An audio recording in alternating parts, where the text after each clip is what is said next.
help people, but he didn't take it much farther. And Lane himself was the first patient, the hypnotist. He suffered from a chronic stomach issue that medicine couldn't help. And under hypnosis, Case diagnosed the problem and prescribed a treatment plan. Lane followed it, and he improved dramatically. So imagine that. You go into a hypnotist because you're having an issue with your throat. You cure yourself, and the hypnotist is like, well, let me hypnotize you again and tell me what's wrong with me. And then he cures what's the hypnotist. going on? Word then began to spread around, and people were now really conflicted about whether this was like a gift from God or a weird medical anomaly or a hoax or maybe even something more sinister. And so by 1910, things got a lot more mystical, if you will. Case began giving medical readings for strangers using only their name and their location.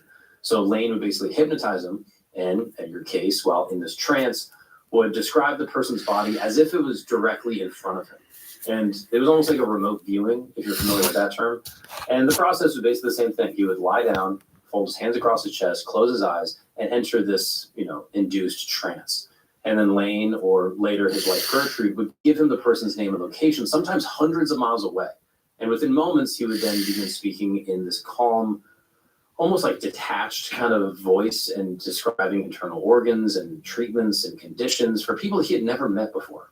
And the readings were then recorded by a stenographer, and it kind of created this permanent record that then could be verified later.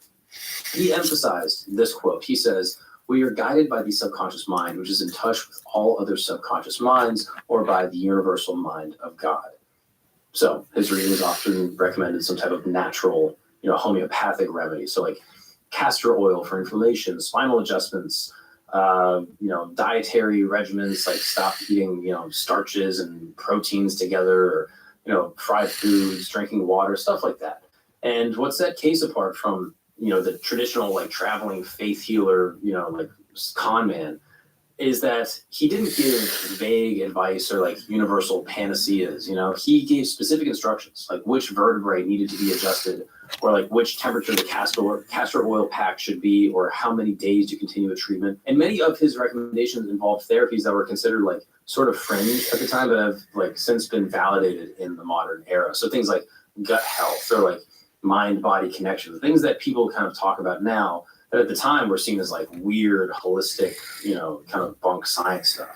Another thing that set him apart from other, fraudulent con men that would come through is that Case never charged expensive fees. His readings were basically free or just donation based. Just he would send the readings, be like, hey, you can pay me if this works. And by March of 1910, the New York Times published a front page article titled "Illiterate Man Becomes a Doctor When Hypnotized." And this literally thrust him into like the national spotlight overnight.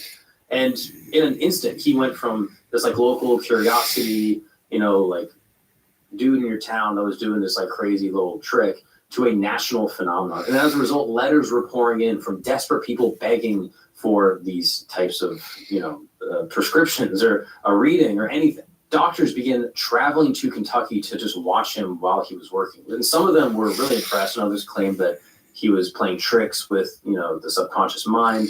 All at the same time, Case himself was overwhelmed. During this period, he stayed firmly focused on health and really tried to, avoid any type of spiritual or like occult woo-woo topic because he felt like maybe it would discredit him. And he continued working as a photographer to just support his family and gave readings in his spare time while he, could just like fit them in. And he was also struggling with the attention. Remember, he is a devout Christian. He's still worried about whether this ability is coming from God or from the devil or like what is going on. And this is something that a lot of people don't know, is that he often prayed before each reading, asking God to allow him to be a channel for the good. And so by the 1920s, Case had given thousands of readings, and mostly all of them have been recorded and verified in some way by physicians at the time. And it proved some authenticity that what he was doing was, at least, verifiable, that he was actually giving treatments to these people. But still, he remained really humble and kind of conflicted, never fully comfortable with the spotlight that these abilities were bringing to him. And then this changed in 1923, when a reading unexpectedly referenced a patient's past life. Now, Case was giving advice to a man suffering from chronic digestive problems, when in the middle of the trance, his language shifted.